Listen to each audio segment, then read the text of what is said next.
Good evening, everybody. I hope everyone can hear me. And thank you very much for joining us right on time for the second edition of our co-hosted Twitter space between Mwango Capital and Africa Uncensored. Mwango Uncensored is the hashtag. For over the past 2 weeks, or at least with the first session, we've been trying to discuss things of mutual interest, both to us as well as our audiences and Kenyans in general. Of course, the joint Twitter space was inspired by the series that Africa Uncensored is currently doing on the history of money in Kenya called Thao. If you're a Kenyan who enjoys sharing, check it out. But we are trying to discuss more existential issues than just money. Thus, the titles of our past Twitter space on kleptocracy, and this one, which turns the questions and the problems that we discussed last week on their head. And today we're asking about the Kenya we want. If you see the pinned tweet at the top of this Twitter space, we're asking a really perhaps simple and question that many people have considered. Kenya is an immensely beautiful country. I feel like we can all agree on that. One with great potential and great things that have already been achieved so far. And yet, if you look onto your trending topics this evening, at least on mine, number 1 and number 3 represent some of the worst of Kenya's civic space and political space and discussions, and by extension, some of our worst. But today we're really talking about the Kenya that we want, what that means even. And here with us to discuss this topic are people who have done Kenya proud as individuals in their respective careers and just as people, really, really admirable people. We have Nanjala Nyabola, Nanjira Sambuli. This, as Rosalyn Akombe had intimated, this is not some sort of trick to try and see whether Nanjala and Nanjira are the same person. But they're both here on our space this evening. We're very honored to have them. Also, hopefully joining us later on in this space is veteran politician Farah Malim, former member of parliament for Lagdera, as well as former deputy speaker. And of course, all of you. And from Mwango Capital, my co-host this evening, Mr. Sud Haida, a former classmate, I should also say. So I'll let everybody say hello and tell everybody who's on the space a little bit about themselves. Nanjira, let's start with you. For a moment there, John, I wasn't sure if you said Nanjala or myself. It's a pleasure to be here, everyone. Many hats, but mostly I look at the intersection of tech and society, and in season, how tech is going to influence our civic processes, but also the election process itself. Looking forward to the conversation. Great. Thanks a lot, Nanjira. And I did say Nanjira, and I'll be sure to be as clear and enunciate as clearly as possible so as not to make any mistakes. Nanjala, you're up next. It's okay. Actually, it's not bad to be confused with someone who is as cool as Nanjira, so I'll take it. I also wear many hats, and I guess I'm in this call in my capacity as a concerned Kenyan and a researcher who's done a lot of work, the shape of politics, not just in Kenya, but around the world. So I'm excited to be on this call, and I'm excited to be part of this conversation. Thanks a lot, Nanjala. Finally, Sud. Sud, do you mind unmuting and telling everybody who you are and what you do? Fantastic. I think the folks from the Mwango spaces usually would know who I am. My name is Sud Haida, one of the cogs in the wheel at Mwango Capital. We do a lot of commentary, mostly on markets, a little bit on technology and startups. And this year, we've made it our agenda, given that it is a political season, to see how best we can merge our coverage, especially with partners. And that's kind of what drove the partnership with Africa Uncensored. And the main goal is to have conversations that are not happening on mainstream media. I have been fortunate enough to travel the world, mostly on media-related assignments, and have been fortunate enough to work for a major broadcaster, a major international broadcaster. So some of the things that we picked up along the lines. My background is in technology, but technology and media in this day and age, it's very difficult to differentiate at what point is it media and at what point is it technology. And I think this is one of the issues we have as a country, where media is still stuck in a day and age that it's past its shelf life, and the media has been captured by people close to the state or state entities however you want to call it. But media in Kenya, as we speak, isn't really serving the nation as it used to. Look at in the 90s, in the late 90s, up to around 2002, 2003. I think the highlight for me as a Kenyan having a free press was in 2002, and it was a fantastic moment. There's a lot of euphoria and there's a lot of hope. And I think John, we just graduated then from high school, and there's a whole new Kenya beyond us. And it feels that things have changed. And the initiatives that we have is like, okay, can we reclaim back our spaces? And I hope conversations like these with guests, with very valuable and knowledgeable guests like we have today, will take us forward. Back to you, John. Thanks a lot, Sud. And you are right that the feeling that I had and we all had as we left high school was one of immense hope based on the changes that were taking place at the time. This was 2002, and Mwai Kibaki was on the cusp of electoral victory and seating a behemoth of a political party that had been ruling this country since independence. But I'll ask this one differently to both Nanjira and Nanjala. I'll start with you, Nanjala. I don't know if there was a coming of age. I don't know which age is a coming of age for anybody. I guess it's different for everyone. But when you look back and thought of your first few years of political consciousness, what was your hope for this country? What used to swell your chest with pride when you used to think about Kenya and the future that lay ahead of you?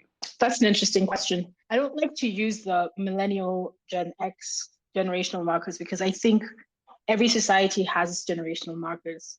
And I think that our generational markers are slightly different. So what would be considered Gen X and millennials in the US will probably comprise a single generation in Kenya just because of the way our society has taken shape. And the reason I say that is I think most of us do look back on 2002 as a point of transformation.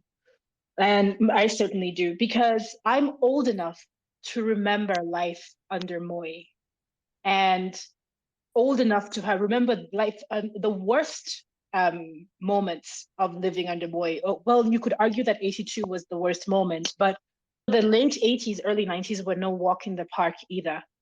And I'm old enough to be disgusted by the sanitization of his legacy. And I'm old enough to be frustrated that this at least mentality has made a comeback. And 2002, I think, represented a moment of tremendous transformation and hope and optimism for me personally, because it kind of was an indicator that we had agency over our political story, that we were not just waiting or our fate was actually in our hands, that we were not just the consequences of other people's political behavior and other people's political decision making. And the real promise of 2002 was the possibility of participation, that you didn't have to be super connected and you didn't have to be Moi acolyte to have a voice in the political trajectory of the country. It's the first and so far the only time in my life as a Kenyan where I actually thought, oh, this politics thing, this is something that I could actually do. Because it's something, there was a possibility there, right? That you could have an impact and you could do something. And it's a possibility that has diminished considerably. That was like the apogee. I think everything else has kind of been a descent into chaos, because from my perspective, what is really shifting in Kenya, it's not material in the sense, I mean, obviously we have the economic situation and the political situation, what have you, but the real tragedy of what's happening in Kenya is all the intangible things that are disappearing that make possibility an option. It's the sense of camaraderie, it's the sense of community, it's the sense of trust, it's the sense of possibility that's being eroded. And so for me, that is why 2002 is such a touchstone. It's not so much that there was an election and people won the election and Mwai Kibaki then became the greatest president in the history of presidents. He certainly was not. It really was the fact that there was a political transition, and that meant that the possibility that had been denied us, arguably since 1897, was finally taking shape. Thanks for that, Nanjala.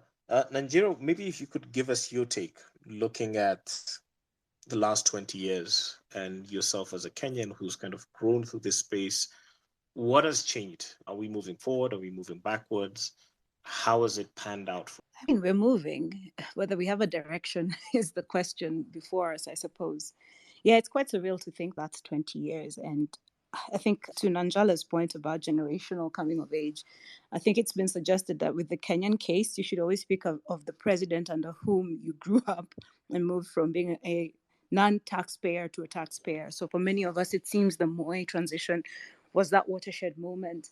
Since that 2002 moment is spoken about a lot, I will focus a bit on 2013 because it was the first election under the new constitution, having gone through the painful period of 2007 onwards. And I feel like that tried to bring back that moment of hope, right? We've tried to change the dispensation under which we govern this country. We were going in for, despite the confusion at the ballot box, many more elective people, hoping that democracy and representation would come closer to us. And here we are at the almost 10-year mark. And unfortunately, it was good on paper, not so good in practice. And I think we have to start contending with that and speaking about that a lot more. I think I find it quite surreal, even in present day. It seems like either through the media or how issues are framed, we're still so fixated on what's happening at that sort of executive presidential level. It's a bit unfortunate that they were even thinking about August or whenever it is we will vote. We're not yet hearing about who's more concerned about who their MCA will be, how accessible their MCA has been, or any other hyper-local representation at the devolution level. So that for me is another moment, and it's just 10 years of a new constitution trying to govern, 10 years of mistakes from which we could learn, 10 years that we cannot allow for another 10 years to take the same shape, just because then it bastardizes something that there's so much blood, sweat, and tears that went into creating a good on paper dispensation. Now it needs to become good in practice. Thanks for that, Nigeria. Now, over to you, Nanjala. Nigeria mentioned a very important point in Kenya's history, which was the promulgation of a new constitution, which came into effect in 2013 when the new government came in and we moved into a devolved government. But obviously, till today, there's a lot of confusion. Yes, a lot of effort and focus was put on the governors, and now localities have their own resources. But that came with its own baggage. It's actually evident that we hadn't matured as a society. So the same problems are in central government, especially that one big problem of massive corruption crept into most local governments. And the development that we wanted to see at the local level didn't quite pan out as expected. So the pros and cons of that move. What's your analysis of where Kenya is close to about 10 years after the promulgation of a new constitution? Well, first of all, I want to disaggregate the new constitution from the devolution. And I know devolution is a principal policy, whatever, in the new constitution, but I want to disaggregate that because I agree with Nigeria. I think the process of passing the new constitution was such a demonstration of civic intent and power, and it was so important. And it's a shame that it stalled in many ways. One of the first things that happened with the new constitution was when this administration came in is they started to gut various key provisions, and we kind of watched it slowly start to atrophy. And the places where we went for recourse, the judiciary especially, very important moments, key decisions that reinforced the constitution, but we also had key decisions that were complicit in undermining the constitution. And just on a practical level, one thing that people really are not aware of is that there isn't an official Kiswahili translation of the constitution. And that, to me, demonstrates something really important about the way that the process of constitution making has stalled, because we are officially a bilingual country, and there should be official laws should be readily and immediately available in both languages. At least that's just like the first stage to indicate that there is an impetus to make this piece of law, piece of legislation incorporated into like our daily lives. So I want to disaggregate those things because my feelings, and this is a very unpopular opinion in civic society, I'm not a huge fan of devolution. And the reason I'm not a huge fan of devolution is that I think it made the government too big. I think it made the government too big and it made it too expensive. I think for me, devolution, I see where it works really well. Like if you go to rural, especially if you go to northern Kenya, but rural Kenya especially, I think it's been really good for bringing government closer to the people. And I don't remember who did this study, but their statistics show that Kenya gets completely new local government. Like people get voted out, 67 or 65% of all legislatures get voted out every 5 years. So in some ways, devolution has injected this, has brought a connection between government and grass and people in rural Kenya in a tremendous way. I think the challenge is that the vast majority of Kenyans don't live in rural areas. And I feel like we've gone from one extreme to the other. We've gone from the extreme where government was so highly centralized in urban areas that rural areas were just not getting served. And now we've kind of gone to the other extreme where this government is very responsive to what's happening in hyperlocal environments. But then you'd think about, for example, the way in which elections in Nairobi run, like the people who decide who gets to win MCA, the people who decide who gets to win, a lot of them are very small locations relative to the size of the entire ward.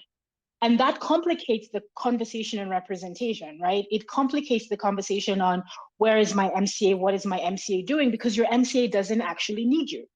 Your MCA doesn't need you. He needs his base. He needs to activate that base every 5 years. And once that base is activated, then he can sort of go on and do whatever he wants, or she can go on and do whatever she wants, and doesn't have to come back to you and ask for your endorsement or your participation. So I have very complex feelings about devolution, and I know civic society people will give me a hard time about this, but I think that it really has made government very big and very expensive. And I think that there hasn't been enough follow through with thinking about, well, does Nairobi need wards? Or was the problem that we had too few provinces? I feel like maybe we didn't need 8 provinces, but do we need 47 counties, right? Wasn't there something in between 8 and 47 that might have gotten us closer to where we needed to be? And the other thing about devolution that also makes me uncomfortable is that so many of our counties correspond to ethnic, sort of this Bantustan sort of structure.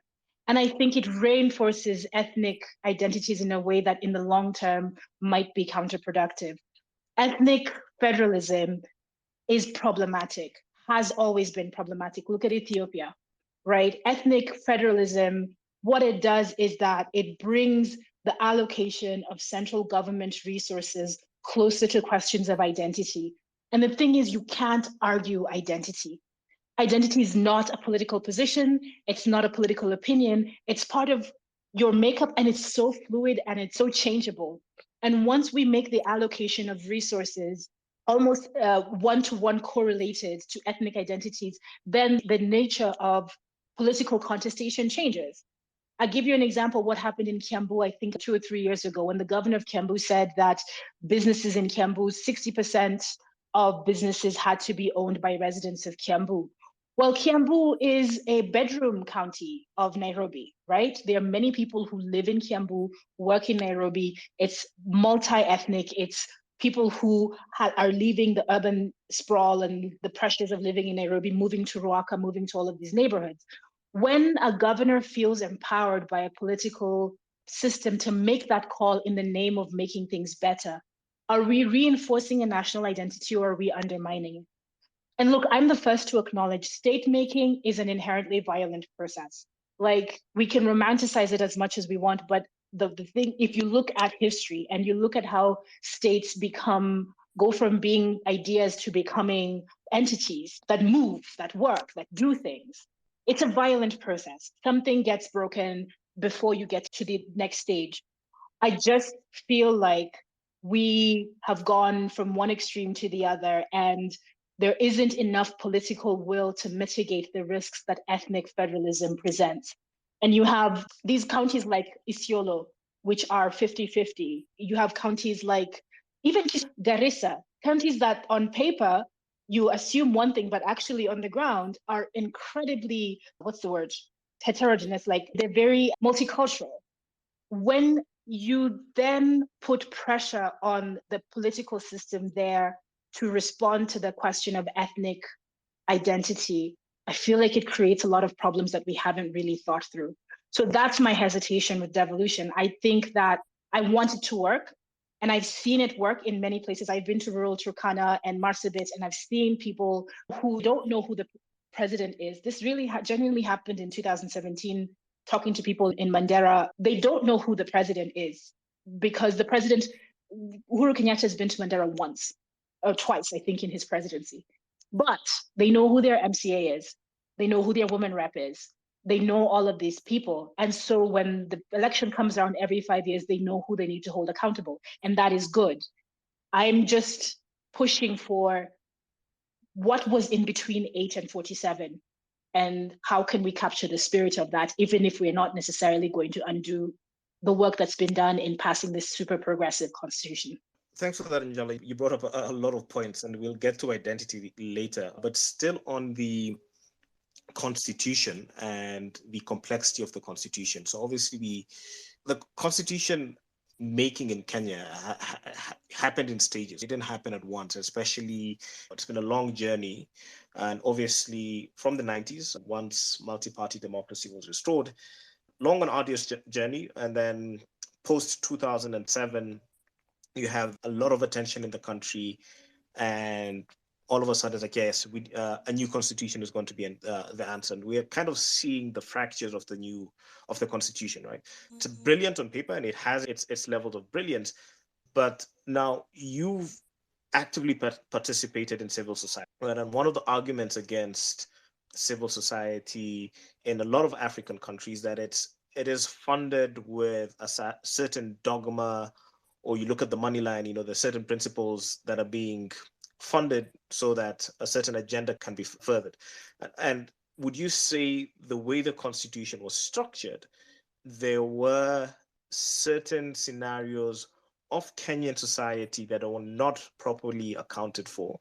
And you've talked about folks in the periphery, and actually anywhere north of Marsabit is all the folks that will say, listen, Kenya is back in Marsabit, or in some cases they'll tell you it's YOLO.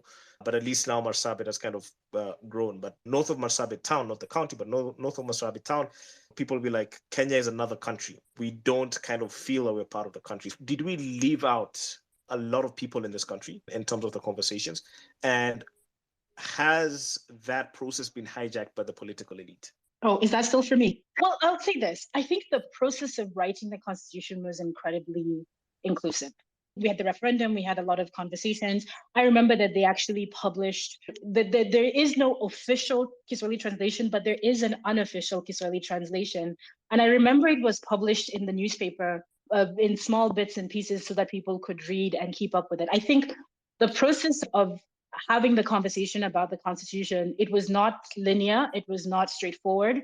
It was definitely riddled with political compromises and all of that conversations. But I think all on balance, I feel like it was okay. I feel like the challenge though is, first of all, the imagined geography of Kenya, I think, distorts our appreciation of where Kenyans live, what their political interests are. And I think politicians know this and they capitalize on this, and it distorts the political outcomes. So you've been talking about north of Marsabit, but actually anything north of Nanyuki, you literally will go into a village and people will ask you, how is Kenya, right?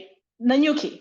And you will find this juncture that devolution is really contributing towards closing this gap, but at the same time, it's left big chunks of the country beyond this imagined geography, this imagined division. It's like we're having 2 or 3 conversations that are happening alongside each other, but we're not actually speaking to each other. And so when we go to the ballot box, where these 3 different Kenyas are responding to different pressures and different perspectives, and there's not really a concrete effort to try and get us all into the same page. I think the process of passing the Constitution was probably the last really big effort to try and get us all on the same page. And the 3 Kenyas I'm talking about are the rural poor, right? The people who are in the 5 northern counties away from urban centers. The rural rich, right? There are people who live in rural areas who are not poor. There are people who own enormous tracts of land, who are growing commercial agriculture, all of that stuff. So there is a significant constituency of the rural rich. Maybe I mean for Kenyans. Then you have the urban middle class rich and you have the urban poor. And the interest, the political interest, the way in which they're communicated, cultivated, whatever, it's like we're just in parallel to each other. And every 5 years, we have to try and find a way of making it all work. But the way our political system is structured, after those 5 years, we kind of collapse back into our individual Kenyas and we go about our business because the conversation doesn't always flow. Think about how the COVID vaccine has been rolled out, right? Rural, rich Kenyans, middle-class Kenyans got vaccinated within hours, days of vaccines landing in Kenya. Rural rich people who have access to level 4 hospitals, people who have access to even level 3 hospitals, also got vaccinated fairly quickly. But we still have huge numbers of urban poor in Nairobi who haven't been vaccinated. And then we have the urban poor who will have never seen a doctor, have never seen a nurse. If they're lucky, once every 2 weeks or once a week, a dispensary nurse comes down and gives malaria medication and all of that stuff. The challenge towards imagining a shared political future begins with reimagining the geography and the population of this country and starting to articulate a truly national conversation. It is a difficult job. It's what the legislature is supposed to be doing. It's not what the legislature is doing. And so from the civil society perspective, how do you do that? How do you take on the work of government in terms of articulating a national discourse and then using it, right? And then making it part of the demand for change, articulating the demand for change.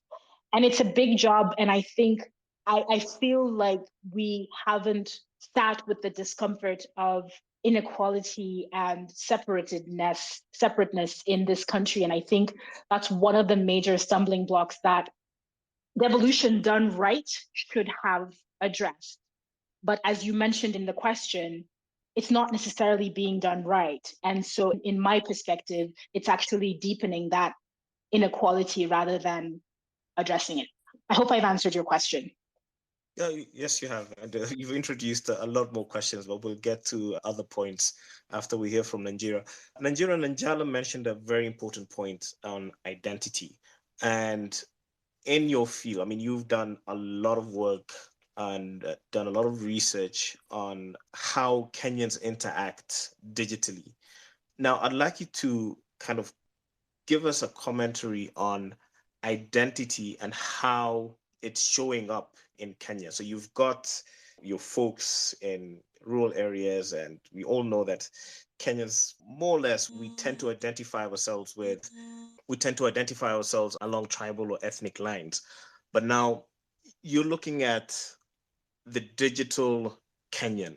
How has identity played with Kenyans on Twitter or Kenyans identifying themselves on digital platforms? Yeah, thanks for bringing it to digital, because it's like if we go into the legacy issues of identity, we could enter some slippery slopes.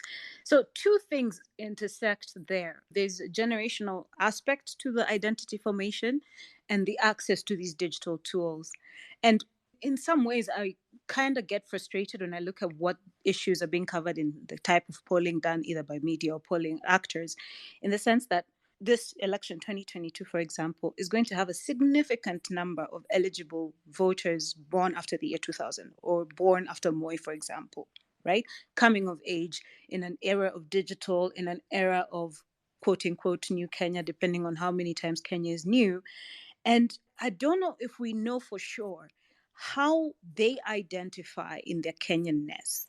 Now, in the digital realm over the last, say, 2 decades, what we've seen is we form an identity as Kenyans when there's some either external threat or threat greater than each of us. Remember how we all rallied around events like Westgate and others like that. or when another country just becomes a mere annoyance based on how they talk about us. You see a Kenyanness emerging at that point. But how we see issues beyond that is something that needs deeper research. And unfortunately, a lot of the support for this kind of inquiry is just not there, to Nanjala's point about reimagining how we figure out or how we even understand ourselves. So I'm waiting to see, for example, with this election, how that so-called youth vote, and by youth vote in this case, I mean this generation born after Moi, one, how they're registering to vote. We've just seen that IBC has said out of the 6 million eligible voters, I think a majority was supposed to be first-time voters. Only about 2.5 million have registered to vote. And there was a very scathing way it was framed in one of the papers yesterday that when IBC was trying to conduct its voter education or whatever they call it, people told them they're looking for food to eat. So is there a new formation of identity with that generation that is so disenfranchised? Because on the longer arc of the divides of the different Kenyas, there is a common thread emerging amongst those who are dispossessed becoming a majority. Is that creating a new identity? And then within that, a subset who use hashtags like Ikokazi KE, right? Where people share about their qualifications. And it's the most heartbreaking thing to see in this country. How we were told we have educated people, but we have the opportunities are just not present. And so you see that forming a lot. And you wonder, would those people in sharing in that kind of community figure out that they're not alone, regardless of where in the country they come from? And then another layer to that too is who has access to even use these platforms, right? The irony about this government is having come into power touting how they'd be digital and all that jazz, the cost of actually connecting has increased. So the cost of affording a connecting device and maintaining a connection via your telco, because they've insisted on applying a tax to that, the same way they've applied tax to books and so on and so forth. So the number of people who can engage in these places were never going to be representative of a country. But now more so, we could very much be talking amongst ourselves and be a filter bubble. We may not even form a significant enough portion of an identity in Kenyans, KOT, whatever that is, the amorphousness of it, when it comes to the processes of civic engagement, which also we have not figured out how to make exist beyond election processes. Those become new areas we have not yet found sufficient ways to inquire, but really do sit at the fact that there are demographic shifts paired with the economic disenfranchisement, paired with adoption of new tools. I'd love to hear from a prospective first-time voter, for example, if they check out the news, what inspires them to check out the news? Is it because they're home with their parents? Or is it because they get their news better that way? They want to know about the country. We don't know things about that with these generational shifts. So these are big questions that have not been asked yet. We don't see them represented even in the sort of campaigning we're seeing going on right now, but are a strong undercurrent that make me, the more I work in this, the more humble I am in the kinds of questions I'm asking. And the more I want to always iterate that as much as we see a lot of digital activity, it's such a microcosm, we should never think of it as necessarily representative. Thanks for that, Nanjira. Now, Nanjala, over to you. You've been working in the global sphere for very long, and in your current job, you obviously oversee content and activism and just people expressing themselves at the global level. Now, what we've seen over the last 5 years, especially with the growth of digital media and all these platforms, and more people are getting online, more people are expressing themselves. And the goal, when you look at 2011, when right at the middle of the Arab Spring, you're like, no, it's the level of expression and the whole world is going to change and whatnot. And then 5 years down the line, you're seeing the rise of nationalism and far-right nationalism. You're seeing the rise of fascism. You're seeing the rise of very anti-democratic ideals and tendencies, which we thought the world left in the 50s and 40s. What is your take in terms of what is happening globally and what is happening in Africa and what is happening in Kenya? Okay, first of all, I'm not that old, so thank you. Secondly, I don't remember the 50s. I wasn't there for that. It's Newton's second law, I think. Every action always produces an equal and opposite reaction. Every revolutionary energy will always generate counter-revolutionary energy. And standing guard, if there's one big lesson of political progress in history, it's you have to stand guard over a revolution Otherwise, it will be hijacked by the counter-revolution and become a far worse version of what you were trying to revolt against. That is the lesson of the Arab Spring. That is the lesson of the First World War, Second World War, Cold War. That's the lesson that I think is here.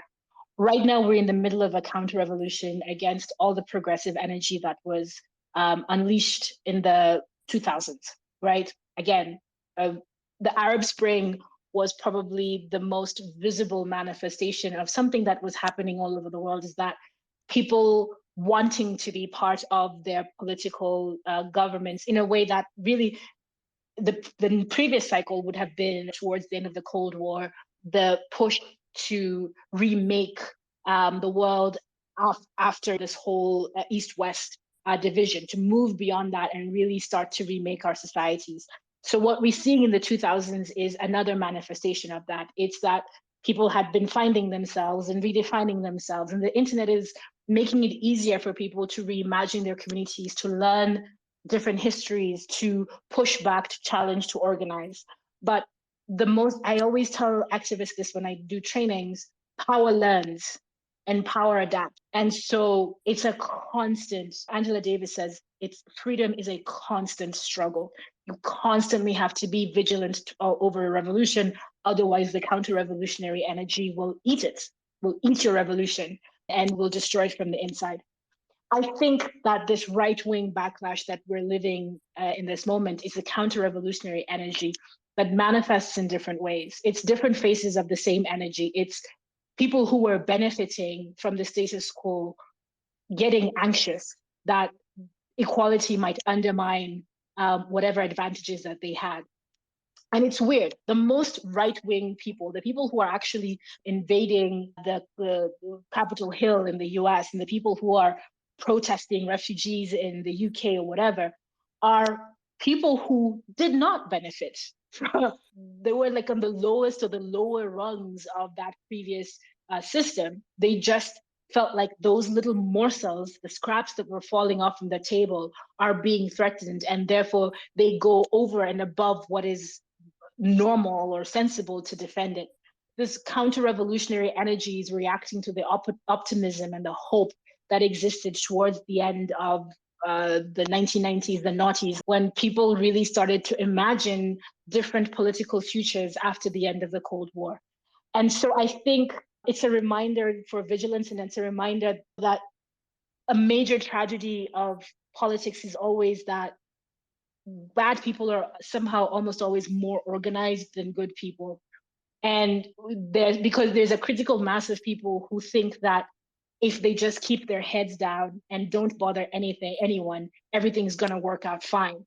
And it's those people who really make it difficult for the revolution to be defended, because the people who are willing to step out and defend the right thing just don't have the numbers, don't have the energy, don't have the momentum. And so I think we're in a counter-revolutionary moment that requires global vigilance. And this is one thing also that is a litmus test, right?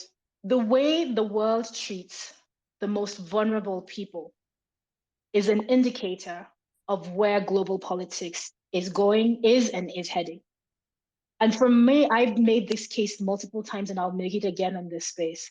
The way that we've been treating refugees in the last 10 years was the litmus test, was the indicator of the hell that was coming. Because when we treated refugees better, not ideally, but better, in the shadow of the Second World War, putting in place all of these structures and all of that stuff, it was an indicator of somewhat, not universal, but intent. We wanted to be good to the people who had the least, right? And that's the indicator. What do we desire to be? What kind of societies do we imagine that we are? Well, we imagine that we are the kind of society that is kind and welcoming to the people who have the least. When we stop imagining ourselves as those kinds of society, it's an indicator that something else is coming down the pipeline. Because then comes this search for the next vulnerable group. Okay, we've put all our refugees in camps. Who can we target next? People who have identities that have always been at the margins: Somalis, Nubians, Okay, we've excluded Somalis and Nubian people from our identity system. Who do we target next? Well, women have too much power in politics. What is this women rep position? Let's get it off the table, because right now women, we're feeling that we're giving them too much. Who's next? People with disabilities. Why do we dedicate 10% of our budget to people with disabilities? Let's get rid of that. That is the logic, right? It's like the momentum that picks up of exclusion. It picks up and it picks up the next group and the next group and the next group. And many people have said it more eloquently than me, but it's worth reinforcing. And then they came for me and there was nobody left to speak up for me. That's the constant energy that is in the world that we're always trying to stay ahead and we're always trying to defend against. And I think where we are right now in the world, if you look at how refugees and displaced people are being treated, that is the litmus test. That is the indicator that things have started to go wrong. And the indicator was when the United States, for example, accepted that it was okay to keep children in cages indefinitely, and many of those kids are still in cages. When the Kenyan government accepted that it would be okay to return Somali refugees to a country that was still in conflict, and we said, well, they're not really of us. And the Australian government normalized rounding up people and keeping them in offshore detention sites until people were setting themselves on fire, right? The thousands of people who have died in the Mediterranean Sea over the last 10 years, that was the indicator. All of this stuff, all these things that we're worrying about, the rise of the right, digital authoritarianism, for me, it's the next manifestation of an energy that we were not vigilant enough defending our global politics against. Sorry, that's a long answer, but I feel very strongly about those issues. No, thanks for that. Fantastic. When it's always good to put things in perspective, especially with the global force and what we're seeing with technology, which brings me to my next question for Nigeria, is the effect of algorithms, and you've talked about filter bubbles and how a lot of these are influenced by algorithms in one way or another. And for a very long time, going back to what Nanjala just said, is like maybe society was not vigilant enough. And in the case of the rise of technology influenced filter bubbles and how technology or algorithms kind of group people into what they want to hear, and this has been manipulated by groups who figured out that they can either misinform people, or it's that classic PR agenda where you can actually manufacture consent. And it's become ridiculously easy to do at scale. Well, it's still complex, but it's much easier to do at scale now with technology. And it's brought about issues with Cambridge Analytica, who had operations in Kenya. They helped the Jubilee government do whatever they needed to do to enforce or reinforce a particular narrative. Now, in the context of Kenya, are we prepared for this new world? What are the effects, and what should we be on the lookout for in an election year? Right. So, I mean, with the case of Kenya and elections and social media, back in 2013, some of us had already figured out some things that much of the overarching narrative about the role of technology and civic liberation, Arab Spring, was that we know our society and how divided we get around certain political issues. And the adoption of technology was not going to bypass that. So we worked on mechanisms to start getting our own local actors like NCIC, but also global platforms like Twitter to look into this. But I remember even back then trying to speak to different actors, both local and global. The headiness around what technology is going to change was this rose-tinted glasses everybody had on. And here we set up mechanisms to monitor how people were using these platforms to express themselves. And it was a natural extension of what typically would be happening maybe in conversations in living rooms across the country around maybe what they see in the news and the reactions to that. Now, just fast forward to 2022, it's just become more mainstream. It's a really sad state of affairs that certain things have to happen in the West for them to be taken seriously, when in fact countries like Kenya have been the canary in the coal mine throughout this entire digitalization process and the impacts or the nexus of technology in society. And we've been at the forefront of showing even and writing and articulating that it's not just as easy as give people the internet and all other good things will be added onto them. There are real issues that are being surfaced. So we also don't want to make it look like back then technology was the cause of it, but it was an extension of the distrust or the issues that remain unresolved in our society. Now today, with the business models that are able to be sort of hacked around the kinds of platforms we have, yes, it's absolutely easy to manufacture consent. Personally, I've had to switch off the trending topics in Kenya because you're not going to get any useful information. But it does make me worry for those who only use these platforms. So again, back to my hypothesis about the digital natives, for lack of a better frame, folks who are coming of age, are going probably to go to the ballot box, but their primary source of news is these platforms. If what they're only exposed to is based on those filter bubbles that are created based on their friends, their followerships, and so on and so forth, we could all be, the situation could be that we are all on these platforms, but we are not speaking to one another. So we're back to replicating the offline reality that has had politicians take advantage of dividing this country or keeping us divided on certain fronts. So you have this online, offline reality being blurred all the more. It's one of those things where it's not just about the platforms and what they can do. Obviously, we keep trying to make them listen to us and listen to our context and stop analyzing what happens in these parts of the world using a Western lens and dedicate resources to actually addressing the issues that are coming up here.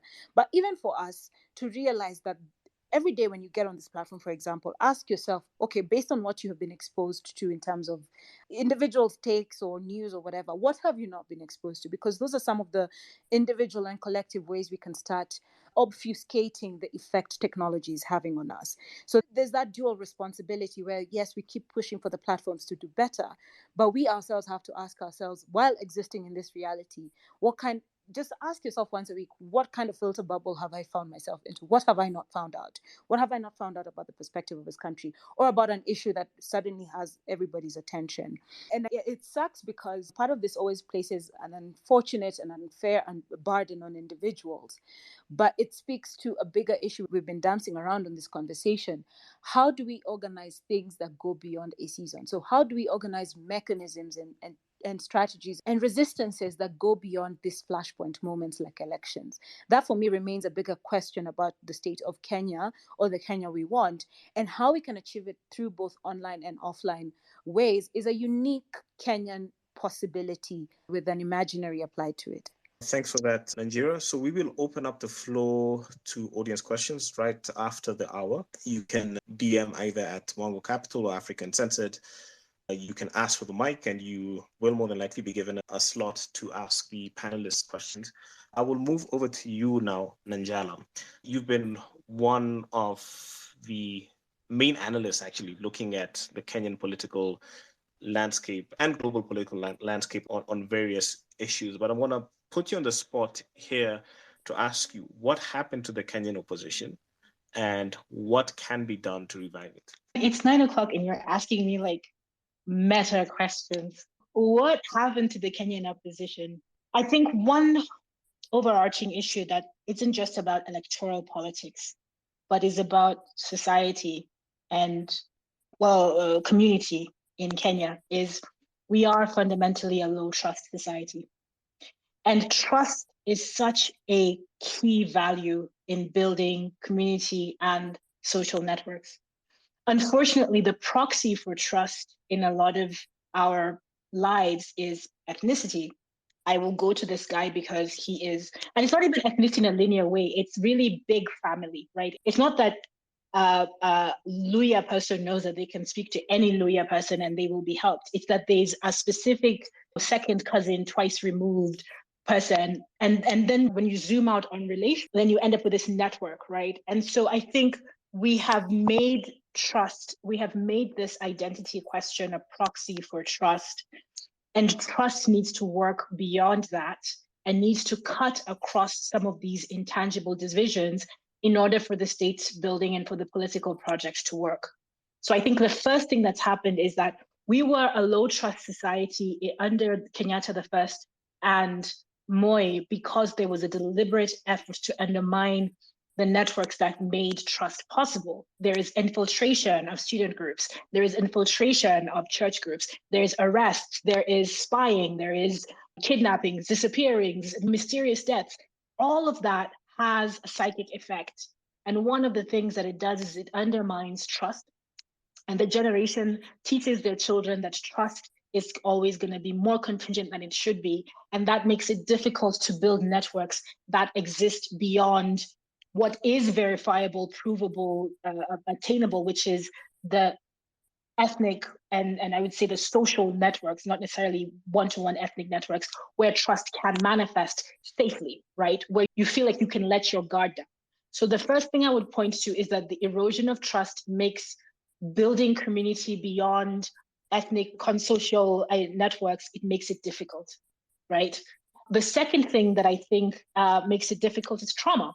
I just don't think that we've spent enough time as a society processing the trauma of what it means to live under an authoritarian regime and thinking about what it means to move beyond that. I think that the Truth, Justice, and Reconciliation Commission was supposed to represent that process of reckoning. And it was incredibly undermined because many of the people who were named in the TJRC ended up back in government or even on the TJRC to begin with. And so reckoning with trauma is a key part of society building. And we don't realize, we want to think that trauma is this kind of new age, hippie, Mzungu thing, but actually reckoning with trauma has always been part of the state building project, right? When African Americans take Brown v. Board of Education, Plessy Ferguson, when they take all of these cases to court, beyond litigation, there is a process of testifying to injustice. There is a process of reckoning with injustice that is happening. And that starts the process. It doesn't complete it, but it starts the process of reckoning with the trauma that injustice causes. And you see in societies where this trauma isn't faced, that it kind of compounds. And so many of us are still fighting and his children, his offspring. And I don't know if I'm the only one who feels like we're stuck in a hamster wheel. We're having the same conversations that we had in 1992, 1997. I don't remember 1988, but there's a cyclical nature that comes from the fact that we are not squarely confronting the injustice. We are not naming the violence that's been inflicted upon us. And this goes back to the colonial era as well, naming the injustice of how the home guards edged out the Mau Mau in terms of receiving some kind of healing after the war against colonization, where we can't even name the land injustices that were created by the process of colonization because many of those landowners are still amongst us and are still quietly, visibly, but tangibly affecting political outcomes in various parts of the country. So I think trauma is part of it. But I think on the part of the politicians themselves, I think that all of this manifests also in the mutual suspicion that they have of each other and the way in which they allow individual interests to triumph over collective interest. I think that a lot of times they perpetuate or they want to live in a Kenya whereby people don't remember. And for the purposes of political expediency, many of us will play along with the idea that it's okay, it doesn't matter that this particular person oversaw this particular type of violence. It doesn't matter that this particular person was implicated in this other kind of systemic violence. But I think the body remembers. And I think people, even if they can't articulate the memory, we remember. And I think what happens when we start to play this game, where what we say in the presence of politicians and how we speak about ourselves in the presence of politicians doesn't match what the body remembers, doesn't match our collective memory, doesn't match our truths, then you start to have this disconnect between politics and life, right? We're talking a lot about apathy right now and young people not showing up to vote. Well, what happened the last time young people showed up to vote? In 2017, they showed up to vote in August. They did everything that they were asked. We all did everything that we were asked to do. And then 3 months later, we had a completely half-assed, pardon my French, terrible political election foisted upon us, right? And then we've spent the last 5 years pretending that October 2017 never happened. The apathy isn't without cause. It's not irrational. It's not illegitimate. It's rooted in the reality that we all remember, even if we cannot speak that memory in public or together. And I think that's part of what's happening with the politicians. They have to dance around their truths. They have to dance around the knowledge that they have inflicted great harm on each other and other people. And they have to pretend that everything's okay and we're all friends now and we're all holding hands and everything is jolly good. But they all know the reality that whoever they're laughing with on the other side of the table when push comes to shove will choose themselves over the collective good.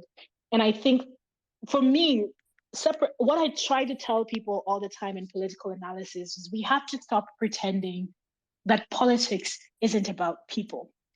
And we have to stop pretending that it happens in this weird, sterile bubble that isn't connected to human behavior and human decision making.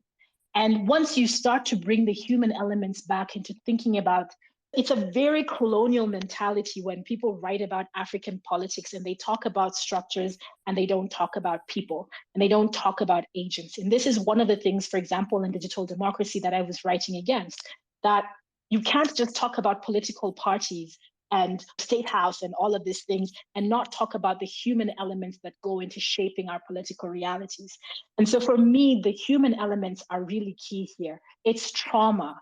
It's failing to reckon with that. It's trust. And the very last thing I would say is, well, and this is connected to the trauma question, the way in which we pass it on, right? And we normalize trauma and we normalize harm and we accept that it's okay that, you know, Samantha Pendo was clubbed over the head while she was in her mother's arms and received crumbs off the table and no form of real justice and no form of real restitution, that Willie Kimani was killed and the mechanisms swung in to obfuscate. Thankfully, there was some kind of effort to address that injustice. This Yala killings, we've normalized it to the point where it's like we're numbing ourselves and not reckoning with the trauma of everything that's happening around us. So I would say that the politicians are making decisions in a low trust context and they are responding to harm and trauma that they have not dealt with and putting their self-interest above the communal interest. And I think that's what happened to the opposition. Half of them ended up back in government because it served their political interests. And the other half are right now angling to try and get back into government to serve their political interests. And very few people of principle are saying, I'd rather stand by truth and healing and lose than forfeit my principles and my position to get a taste of power. So that's a long-winded answer, but I think, yeah. Okay, Nanjala, if you can hear me, this is John Allen. I've been listening to the conversation and the many very heavy truths that you're dropping this evening, you and Nanjira both. And I just wondered to myself, just borrowing from some of the things I heard in another Twitter space about torture in Uganda.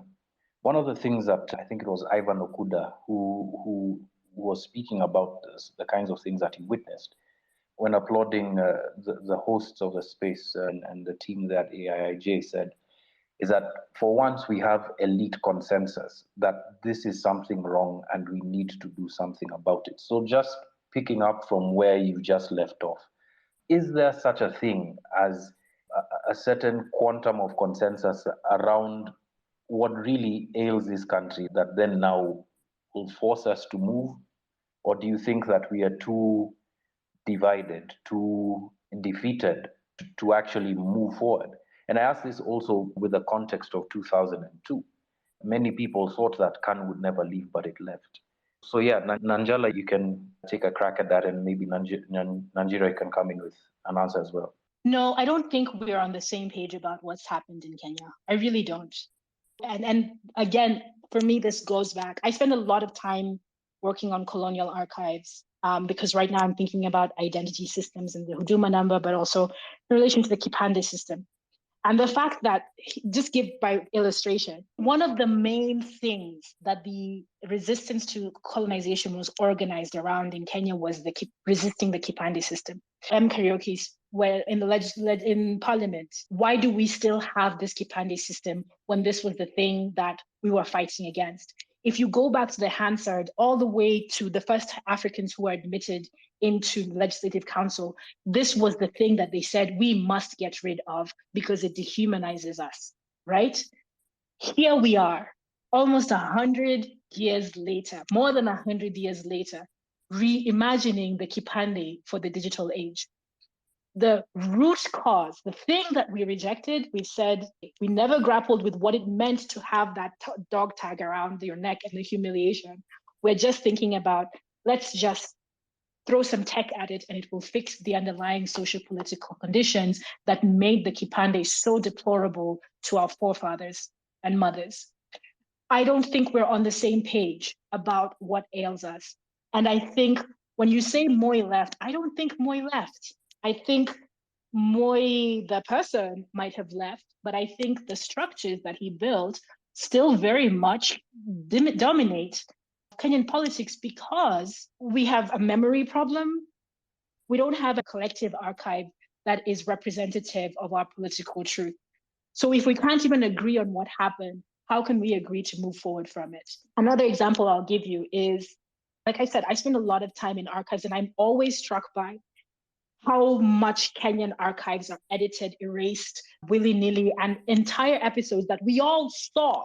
We all saw Lucy Kibaki slap that journalist in the Standard Media Group. We all saw it on television. Go and try and find it in an archive. Go and try and find it in the Standard Group archives. Go and try and find it in the Nation archives. Go and try and find it in the National archives. It's been erased.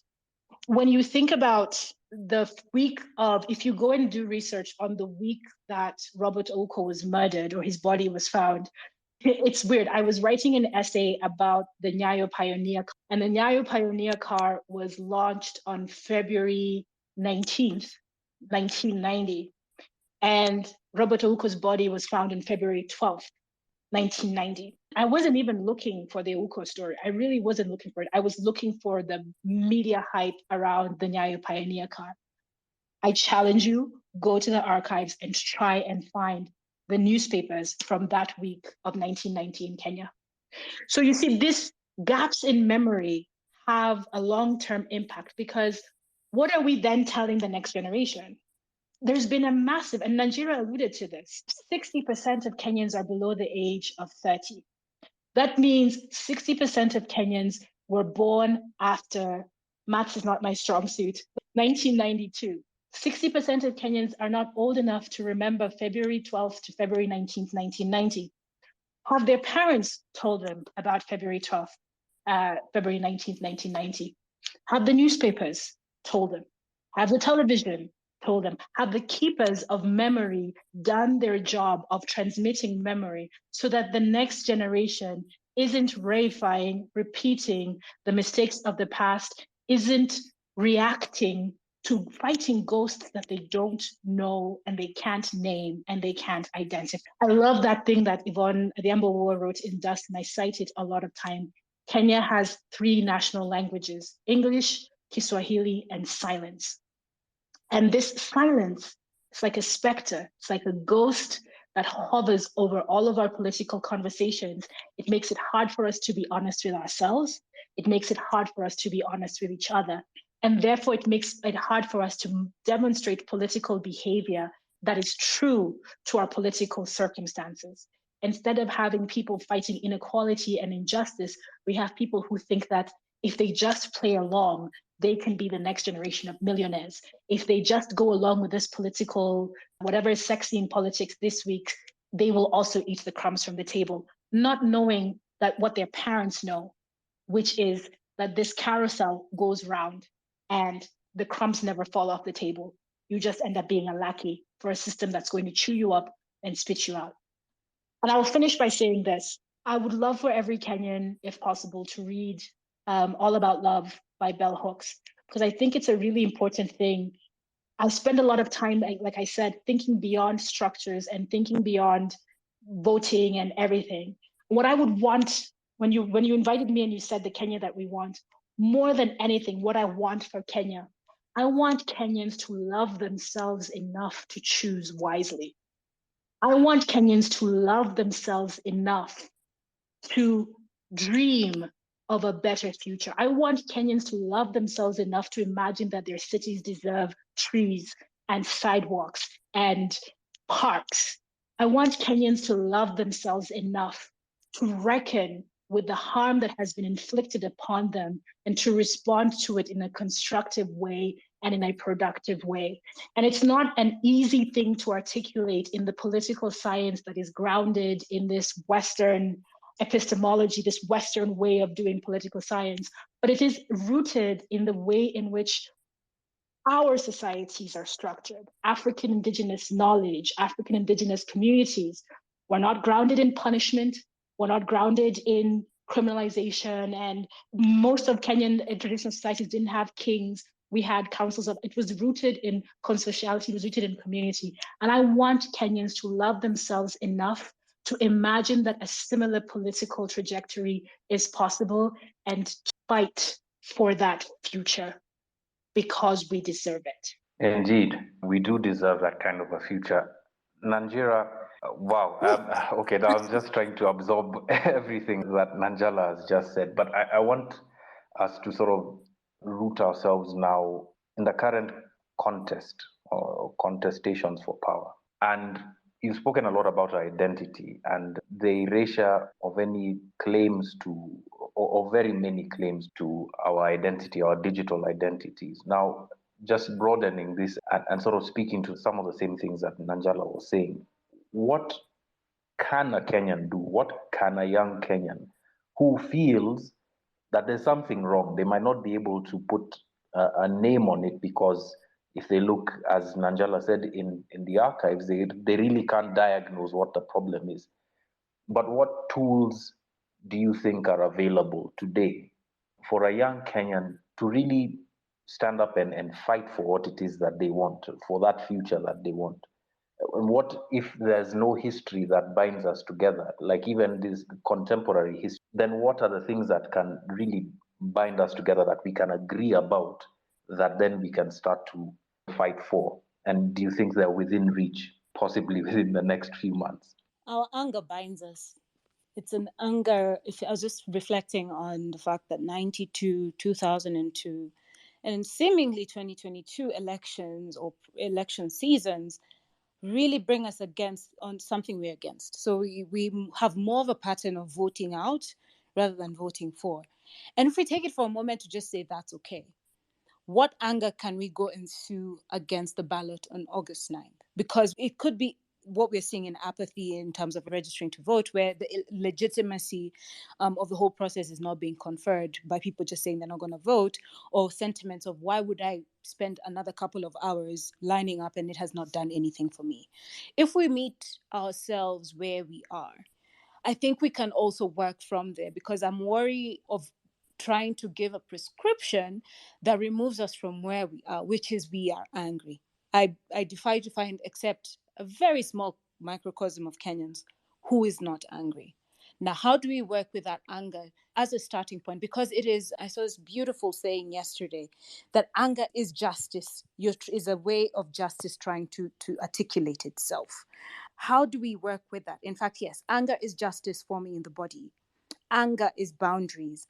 Anger is the protector of the self. And in this case, it's not just the individual self, it is us, the self, in whatever identity you feel represents you in this space we're calling Kenya today.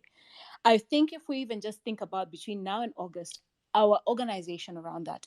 Are you angry that the trees, 2,500 trees for a 27-kilometer stretch, have been taken down, and the language around how that's going to be replaced is in some future, some ethos type of vibe? How do you then seed that anger? And if it feels like every 5 years we only get that chance to say enough, you take it there. But then we challenge ourselves to say, after August 9th, or whenever the date of this election will be, we go beyond arranging our emotions or our actions or our inactions on that single date, but starting from where we are, which is truly that we are angry. On the element about digital, the saddest thing to actually ever speak about how digitalization of governance in Kenya has gone is that it has not been designed to disrupt the previous systems, the ukoloni system, the kipande system, or other. It is actually to entrench them, because a few people have realized it is in their interest to accrue that much more power through tools like these, rather than do things the way they intended. And in Kenya in particular, we are in a unique situation where The government is caught in a bind, having sold itself as a digital economy. They could not readily jump for the internet shutdown tools that other governments are able to use. But we are existing in such a toxic online space based on all the kinds of trolling you'll see on a hashtag. If today we were using, say, Kenya we want as a hashtag, by the fifth tweet, we know what we would be seeing. That has become the other way to sort of suppress any actual co-creation of an alternative civic space. So being mindful of that is another thing. Not underestimating the enemy we're dealing with. The enemy keeps morphing. The enemy keeps morphing, and we are still left to feel like our anger is invalid. I think if we validate our anger and you figure out in different ways how to make this election season have it register, it could complicate the trajectory we find ourselves on, which is rather depressing, you know?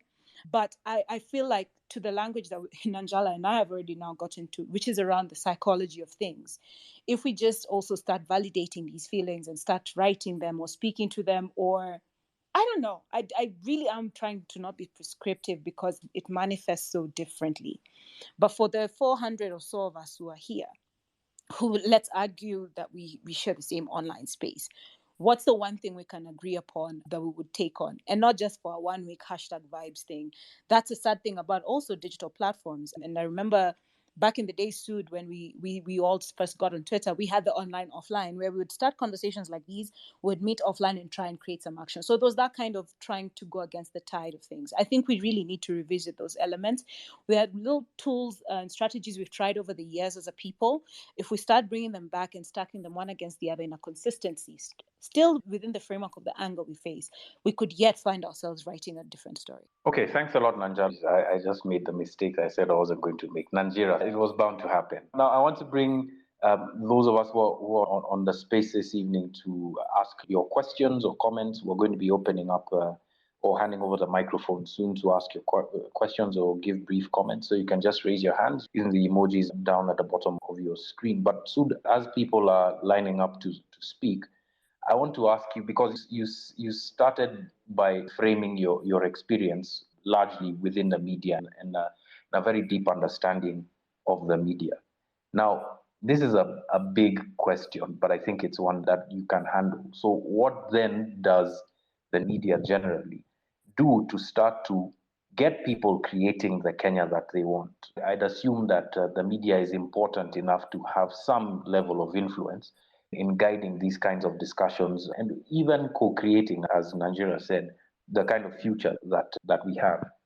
Yeah, that's a complex question. And here it's the role of media traditionally has been the fourth estate, and print to radio to TV to digital media, it evolves. And it just so happens with this current shift in media getting into digital, media has evolved much faster than the traditional gatekeepers of media have been able to keep up with, at least from your traditional journalists and media houses and big media houses and whatnot. So there are certain media houses that have adopted this shift and kind of have transitioned, and others, especially in developing countries, and in particular Kenya, I feel they've kind of were left flat-footed and didn't really know what happened. Okay, I think we might have lost Sood, but as he comes back, I want to pose a question, starting with you, Nanjala. You might have answered this in part, but AJ Sadiq asks, is there an air of too far gone in a majority of Kenyans towards getting an ideal nation, looking at voter apathy, loss of trust in government, deep-rooted corruption, and how do we fight it on a personal level, and on B, a communal and social level? So Sadiq is looking for the tools that he can pick up. You might have answered this, but I guess it bears repeating. Nanjala. Sure. And I guess I could answer it in more practical terms because I gave a very esoteric answer. I think that we have to keep things in perspective, that social change is a process. It's not an event.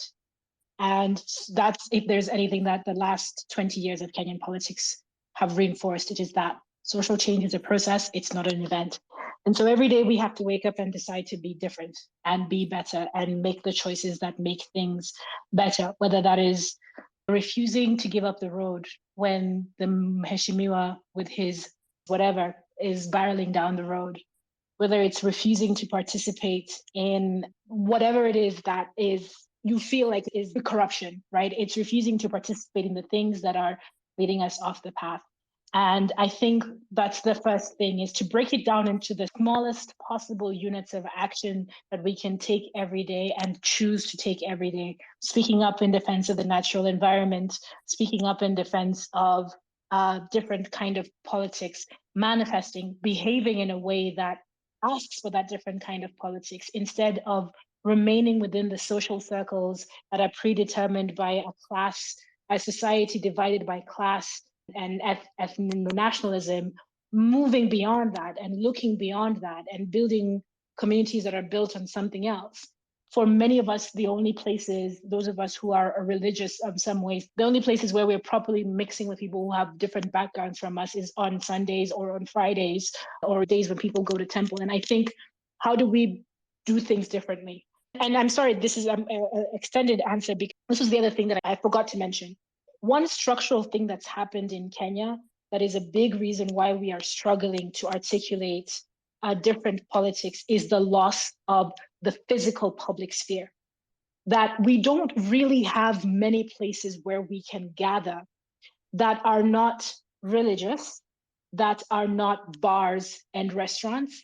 The moment, the peak of our interaction and our socialization with people who have different social economic backgrounds from us is when we are in high school, right? Because even when you go to university, people already start to collapse into whatever the easiest way of socializing is. It sounds like a throwaway point, but the loss of trade unions, the loss of strong sports clubs, the loss of social centers, the loss of parks, it has a much bigger effect. The theories that political scientists have about the public sphere, they don't start in abstraction. They start from the fact that in New Delhi, when people want to start a protest, they gather at Jantar Mantar and they start to read their demands. That Hyde Park, Speaker's Corner, that's where the conversation starts. And the fact that our equivalent is right now fenced off indefinitely, and there isn't a way for us to articulate that, for me, it's a symptom of this greater loss of civic space. Civic space is not just freedom of expression and freedom of association. Civic space is also physical space. We have to be able to gather, to be able to speak, to be able to share our problems, to be able to imagine a different shared future. So one practical thing that I would put on the table is, let's claim back our civic spaces. Let's claim back places where we can gather that are not shaped by religion, or if they are, the way in which religious leaders in Kenya were a big part of the pro-democracy movement. Right now, can we honestly say that our religious leaders are playing that part? Or have they also become part of the problem, right? So what can we do in our daily lives to create a civic space in which we are not drunk on alcohol or drunk on the prosperity gospel? What are we doing to create spaces where people can gather and discuss and share ideas? What is our tree under which we can gather and discuss what's happening in our village? I think that's one small practical thing that I think will start to have a big difference, because if there's anything that we've lost, the death of trade unions, the death of public spaces, civic spaces, all of that is part of the reason why we're having a hard time building different ways of articulating community. Okay. Nanjira, W.E.B. Du Bois has this theory, and it's highly contested. I think it was called the talented 10th, referring to how there'd be just maybe 1 in 10 Black people who have the level of education and awareness to be able to lead that society. First of all, do you agree that the change will come from a small number of people who perhaps have an elevated sense of political education? I guess that the thing that I've been struggling with this evening is that we're very good at diagnosing what we want from what we don't want, which I think is legitimate. But the question of how keeps coming up. And that's why I was asking, does it come from a small subset of our population? And if not, where does it come from? I'm sorry to sound so flippant about this, but in whose hands the person who occupies the seat of Kotu said at some point? I don't know if you understand my question. It might be rambling a little bit, but yeah. In whose hands are we safe? Well, it's a question I think we should continually ask, right? I feel like it's one of those disrupted conversations. One, I am of the view that the age of the matter is dead. The age of waiting for a Mandela to take that big, leap or sacrifice or whatever is dead. But yet we're living through a situation, even in our political metaphors of the last election, being led, finding this person who leads us to Canaan and elsewhere. But even our bodies are rejecting that as the premise. So this notion that we sacrifice John Allen into the ether of a toxic system to save us. Tomorrow he'll have turned because the system will sooner churn him or flip him rather than actually let him do his job. So one, we are contending with that, and maybe we've just not found the language for it. I always say we've sent in what? We've sent in intellectuals, we've sent in pastors, we've sent in all sorts of brilliant minds cultivated from different spheres into this system. Look at where they are today. Look at what they've become today. It's telling us the age of the matter is dead. Or at least the way we've done it, where we sacrifice and we hope that we are safe in the hands of somebody, is not bound to work. So we are being confronted with seeing how effed up the system really is. And it's a hard pill to swallow. And it does bring us to that question of what do we do? I think we've been doing something. And I feel like we should always make sure we frame these things as the small little steps we're taking, conversations like these, something that has remained regardless of how tides have gone since 2002, is a lot more of us. We can have these conversations. We can banter or just really express our disdain or our dislike of how things are going in different fora and not risk torture chambers for the most part, obviously, or the equivalent. So there's little things we need to go back to and build upon. But that big one of realizing, one, the age of the matter is dead. Two, we have to do more than organize for election day, leave us in a situation where we have an opportunity to frame the question. So now what do we, and who's we? Because I think it takes a subset of people, but I don't think it's a scattered bunch of individuals. The saviors or fake saviors is not it anymore. So I'm not trying to answer that question rather than to complicate it. Okay. I'll come back to Sud. Sud, you're back. And Eric is asking me to ask you about the Kenya that you want in terms of tech and business. And I'd like for you to answer that. But first, something that Nanjira has touched on. There are no martyrs anymore.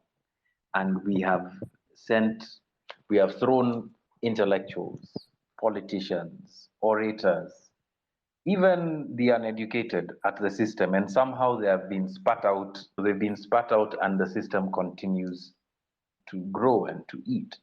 Then is that not an indication that this system, and I use that word advisedly, that this system is the one that just needs to be dealt with, and in perhaps ways that are more unpalatable than many people would want? And by this I mean, and I hope I'm not picked up after this, but violent revolution. How do you supplant a system that has eaten so many people without actually attacking it head on? I thought I'd ask because it's been a question that's bothered me as well. Sud. I think Nanjala alluded to this. Power is a painful process, and it is a dirty process getting there. But I think the hard work in Kenya has been done. And the way I look at it, wasn't Eric Bainhawker kind of alluded to, but there's someone else who framed it. And the framing was, you've got physical technology and you've got social technology. And physical technology is all the bits and bytes and the wires and infrastructure and circuits and whatnot. But social technology is coming into how society is structured and the innovation in society. So laws and how governments are structured, how governance is structured, how trust is structured, how justice is structured. And I think in the case of Kenya is that we're already halfway there. What has happened is the state is somewhat regressing or gets captured by a certain group of people. I mean, the actors on the political scene are one and the same. It's one coin, different sides. They change political parties like they change underwear, and the political parties are just means to attain political power or share the pie. And there's always, I mean, you look at it from 2007, it's always been about power sharing. And there's always this one character that is the architect or is a net beneficiary of all those power sharing agreements. And I think where we need to go back two is to figure out what is the political ideology of Kenya, or at least the main political parties, whether we're going to go for a two-party system or three-party system, but you just always have this dominant thing. Like, we are pretty much a progressive democracy where you'd have dominance of ideology or the biggest ideologies. And we go back into these ideological groundings. And I think the future is for the youth and the student movements to kind of really go back and ask, what is the type of Kenya that we want? What ideologies that do we need to develop or adapt for the society in which we live in, and organize around those? And until we go back to those fundamentals, and those are the building blocks of functioning democracy, where you have to have some sort of ideological grounding. And once that happens, then the framing of the questions and the framing of organizing becomes very different from what is happening now. And I think with time, once people kind of get through their political shelf life and people start disappearing through the natural cycles of human nature and everything else, you start seeing a new class of political actors. I think there's hope in the sense that at some point, it's more than likely won't be now, but within the next decade or so, there will be a rejuvenated sense of organizing. And it's about the vigilance that Nanjala was talking about on, can we kind of self-correct and see exactly where we're going and kind of change the course of the stream. I think she's put up her hand. I believe she wants to comment on this. Yeah, I wanted to push back on something that you said, which is that we develop the ideology and then the functioning democracy happens. I think actually it's the other way around. I think that ideology, political ideas develop from observation. Marxism comes from Marx being able to observe post-industrial UK, sitting in the coffee shops, breaking it down, and then coming up with a different way of organizing things. I think sometimes we forget that all the theories that we take for granted today in the way we think about politics, it happened the other way around. It was Adam Smith watching people. It was Marx watching people. Feminism, it's women watching the political dynamics, the social dynamics between men and women, and articulating that as a theory. I think the problem that we have is that we are a post-colonial society, or we are a post-colonization society, and we exist in this space whereby we are being told about ourselves, rooted in ideas. And it's great. It's actually interesting that right now, or just before this, Michelle Muga was talking about decolonization, because I think that's why there's this energy of that's what she's articulating is something that people are thinking about now, because our ideas of what it means to make political work matter in Kenya are often framed through Western ideas of what politics is and what ideology is. And it's not really been the one effort that there was to articulate a Kenyan political ideology, African socialism, was actually a Trojan horse for elite compact and opting out basically of all of the big ideological struggles of the continent, that we are not capitalist, we are not communist, we are not Dar es Salaam, we are pro whoever is going to write us the biggest check, which has been Kenya's political ideology for foreign policy since Kenyatta the First. And so I think I would flip it on its head. I think political ideology honestly, genuinely comes from people being in a polis, from people being amongst, with each other, being in contact with each other, being able to figure out what is acceptable, what is unacceptable. And I think we are so broken in terms of gender, in terms of ethno-nationalist ethnicity, in terms of all of these things. And the solution comes in finding a way of transcending the lines that divide us and articulating the lines that divide us in a way that makes sense for us. And I keep coming back to, well, feminism, African feminism, right? Pushing us to think about, as a woman in Kenya, my biggest struggle is not the same as Raila Odinga's biggest struggle or Uhuru Kenyatta's biggest struggle. Because in my community, for example, I can't own land.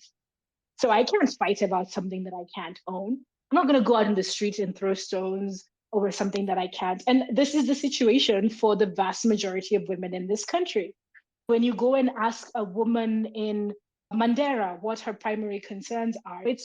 I don't want to walk 5 kilometers, 10 kilometers to go out in search of water. So why isn't water a core political thing for people to debate in Mandera's MCA, Mandera's, what do they call them? County council, whatever. That to me is where the ideology should start from. What is it that is making it impossible for us? Not from communism, socialism, capitalism, whatever the West has already articulated, because those theories were rooted in their observation of their own societies. So what do we see when we observe in our own societies, when we articulate our politics in a language that makes sense for us? And in practical terms, I keep going back to this. That energy where we used to go for music fest in high school, where we used to go for science congress, where we used to go for football, for hockey, for whatever, the thing that made it possible for us to move. It's not great that students are setting schools on fire. It's not ideal. Having said that, there's a political anger that Nigeria was talking about that's being articulated in a way that people who don't have the same rubbing up against and interacting with each other are not being able to articulate their demands in a clear way. And I feel like I just want to lean into that discomfort. And I think part of that is, how do we go back to gathering? How do we go back to being in a community so that we can articulate what's wrong with our community so that we can get to the work of fixing? Okay. I want us to go into like the final round of comments this evening, but there's a question that's been posed by a listener to the space this evening. And this is for all three of you, but I'd like Nigeria to try this and Sud as well. Looking at the various sectors and subsectors of nation building, which countries would you say we can pick building blocks from to form the Kenya we want? For example, Finland for its education, Norway for its natural wealth management, etc.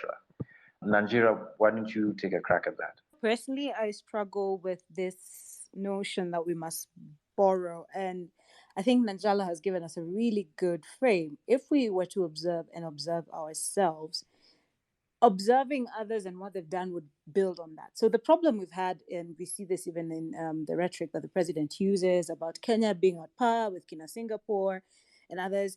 Often I find like that kind of question around how we could model Kenya based on others' example is a continuation of that, removed from the reality that we first have to see why all those things have not worked. And I'll flip it and say, look, a lot of people observed M-Pesa. South Africa, for instance, tried to go copy and paste M-Pesa because they're like, this is great, it's causing movement, it's something disruptive. Surely South Africa is another market that could have the same. It did not work because there were local factors that complicated that equation. To say that humans are very complex. The situations that we are speaking about today in Kenya have, I don't want to make it seem like an exceptional, but we do need to also move back from this notion that we must always gaze externally to figure ourselves out. So we must sit with the fact that we are, for example, peculiar Kenyans. Let me use this frame that Michael Joseph gave us a couple of years ago about how when they used to run deals on Safaricom on cheaper call rates back in the day, we would all wait till midnight to make those calls. When last year during the pandemic, one of the measures was to zero rate the cost of moving 1,000 bob. What did we do? We moved 1,000 bob multiple times. They had to put a limit. So if we focus instead on observing ourselves, we will see something unique about what we're applying on a generic sense, technology, right? Or education systems, and figure out how they start to figure in our equation. Because this business of going to just take the best and bits of bobs in theory from everywhere else that are not being contextualized, we're back to the same conversation about our constitution. Good on paper, but not applicable because we have not contextualized. Yeah, so I think if I pick countries, I'll get in trouble here with Nigeria and Nanjala, but I will answer the question in one or form. I think I agree with Nigeria that we have to look at ourselves as a country and see how we can progress and design, develop solutions and policies for us as a society, knowing that we live in a globalized context, but we also have this post-colonial baggage that we have to kind of shake off with time. And these things don't happen automatically. Our judges still wear funny things on their heads, wigs that are very un-Kenyan, but it is what it is. Now, I think Eric asked this question in terms of the Kenya I want, and how do I frame it from a tech and business policy point of view.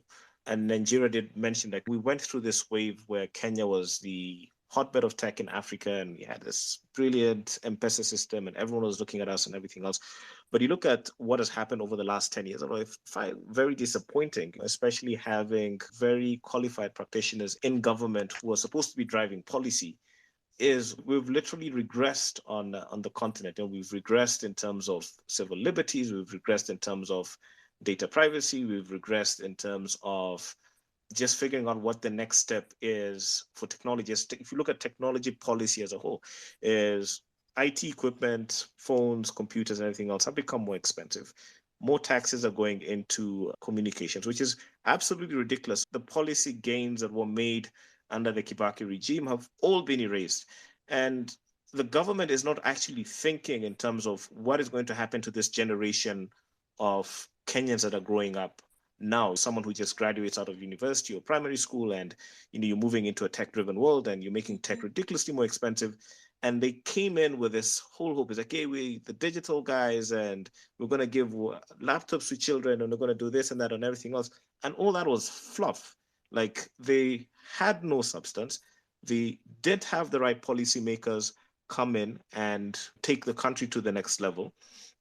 And we're actually losing out from just an economic point of view. Is Kenya now is probably a net exporter of tech talent that is benefiting other countries, benefiting other economies, and there is no policy to actually figure out how we can retain tech talent to add value to the Kenyan economy. And there are cases where people are working in Kenya, but they're working for foreign entities in Kenya. So yes, they do contribute a little bit in terms of the salaries that they're getting and they're spending on the economy and everything else, but the net value of their labor is benefiting other economies. And it pains me because it took a lot of work to get the country to this level. And government actually has absolutely no clue in terms of what is happening, how the world has changed, and how to prepare the Kenyan workforce for what is coming up ahead. And I think the Kenya that I want is a government that actually understands the realities of the world, a government that actually understands the fourth industrial revolution, the government that actually understands the role of digital currencies and what is happening all around, not only the continent, but globally, and actually positions itself to be a major player. So yes, we are lucky in the sense that politically and geographically, Kenya is very well located, and we have been a beacon of relative peace within the region, and that has developed our financial services industry. But you look at now financial services in the 90s and 2000s, of financial services of what's going to happen in 2030, I don't think the country is prepared enough. And that kind of goes back to, in terms of the policy, and the government doesn't really understand what is happening and has been on autopilot, as has been on many other sectors. But I think this critical sector where the world is changing, I would like the country to be at a much better position, granted that we have the talent within, and we are exporting a lot of talent and have absolutely no policy in terms of figuring out what to do with this talent. Okay, I'd like to start winding the space down now with final thought. And I'll start with you, Nanjala, and it's the same question to everybody. It's a hypothetical one, so bear with me and imagine along with me. Nanjala, if you had the power to change anything about this country, and tomorrow you woke up and you had Avenger-like powers to change whatever you wanted in Kenya and transform it into the Kenya that you want, what would that be and why? I would give Kenyans the power, the ability to love themselves. I would want Kenyans to love themselves enough to choose better for themselves. I would want Kenyans to love their children enough to not allow weirdos to run weird educational experiments on them that are ruining their lives. I would want Kenyans to love their parents enough to not abandon them to a public healthcare system that will allow them to die in the corridors of a hospital that their taxes are supposed to be funded. I think if there is anything, we would love ourselves enough not to dump our children in boarding schools where they can be traumatized and beaten and harmed in the name of character building. I would love ourselves enough that we would fight for our cities to be green and clean and organized, because that doesn't necessarily require massive investments. It doesn't have to be an $88 billion infrastructure project. That is basically a decision about having our public environment organized in such a way that it works for us. And I think if there was anything that I would do, because I think that would change our ordering of our priorities, what we're willing to put up with, what we're willing to fight against. I think if there's anything that I would change, me and Ngetaka now to choose themselves and to choose for themselves. That is it, because I think everything would flow from that. And it's weird. It sounds abstract because we're so used to weird structural formulations.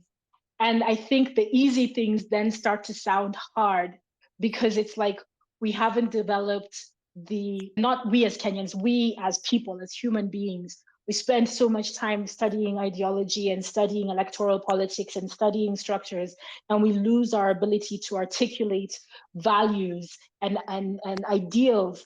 And they seem so easy that they become difficult. And so loving your children enough to fight for an education system that is good for them and one that isn't harming them seems like such a huge order, such a huge ask. But saying vote for Ruben Kigame and not Uhuru Kenyatta or William Ruto sounds like a much more achievable thing. But for me, that was what I would change, because I think it would fix so many other things and it would set us to a different pathway. Choose yourselves, choose ourselves, love ourselves, and choose for ourselves. Okay. I hope the Kenyans on this space are listening and that this message travels a lot further than just Twitter. Nanjira. So, to access the love Nanjala speaks of, I would, in fact, I've always imagined having it written into national policy, would have access to the psychological tools that help us process the trauma. And I mean trauma from a very individual or interpersonal level to the collective level based on our history and what has gotten us here. And why I say that is because I think by and large existing in an almost bipolar reality where we say these things, we want everything, we want public health, we want public education that actually works. Many of us are beneficiaries, and I always frame this, many of those who are even vying for this presidency right now are beneficiaries of those systems when they still worked, but it is under their watch that they've become the mess that they are today. That cannot sit well in anybody's psyche. That is not leading to a person who's going to make very healthy decisions, because they're along the way they've participated in something, whether they were conscious about it or not. So a lot of this goes back to access to these psychological tools as a public good. For me, that would be the ideal, because then we would go beyond this dual reality, beyond hate, beyond the self-deprecation that we somehow as Kenyans have a unique ability to have, and start accessing that love and the power of what love could do. And I know it sounds all new age and stuff, but it is the language that has been co-opted in the neo systems that we live in, but is the true revolutionary spirit under which. But for us to see that, we have to have the tools to clear the fog and the rain that has not stopped beating us. So I would make sure that there was at every level, every community, a means to start processing these traumas and start moving towards love and the revolutions that we deserve. Thank you very much, Nanjira. Sood, you have the last word on this. If you were to wake up tomorrow and change anything, what would you change? I think one thing is accountability. I think we have a political class that absolutely pays no attention to accountability. Nobody wants to be held to account. It's all a game of charades. And I think once people become accountable to themselves, to their communities, to their constituents, and if you're in government, to the taxpayer and to the country at large, a lot of things change. And I think our barometer for accountability has just gone to an all-time low. And if we can figure out how to improve on that, hopefully things will get better. Okay.